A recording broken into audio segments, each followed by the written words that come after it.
ফেসবুকে আপনি যতটুকু সময় দিবেন, ফেসবুক দেখবেন ততটুকু আপনাকে গুরুত্বপূর্ণ দিবে। তো আজকে আমার ব্রেকফাস্ট আপনাদের সঙ্গে শেয়ার করতে চলে এসেছি। আজকে ব্রেকফাস্টে কী আছে আপনাদেরকে দেখাচ্ছি। আজকে আমি ড্রাই ফ্রুট দিয়ে শেক তৈরি করব ওটস দিয়ে।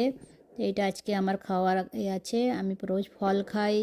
আজকে আমি আলমন্ড, আখরোট, সঙ্গে আছে ওটস আর খেজুর। মিষ্টি আমি অ্যাভয়েড করি, কেমন ওয়েটটা একটু বেশি বেড়ে গেছে, বিয়েবাড়িতে এত খেয়েছি, তাই না একটু ওয়েট কমার জন্য আমি শেক তৈরি করে খাচ্ছি। তো আপনাদের সঙ্গেও শেয়ার করতে চলে যাই। আমি দুটো খেজুর নিয়েছি, তারপর ঠান্ডা দুধ ওপর থেকে দিয়ে দিচ্ছি, দিয়ে খুব সুন্দর আর তিল দিয়েছি, খুব সুন্দর লাগে। শেকটা খেয়ে দেখবেন, চিনি ব্যবহার করবেন না, যাদের ডায়াবেটিস সুগার থাকবেন এরকম করে খেয়ে দেখবেন, খুব টেস্টি লাগে আর পেটটাও ভরা থাকে। তো এখানে আমার শেক তৈরি হয়ে গেছে। তো আমি একটা গ্লাসের মধ্যে নিয়ে নিচ্ছি, ওপর থেকে একদম ঢালতেছি, কত সুন্দর দেখতে লাগবে দেখেন।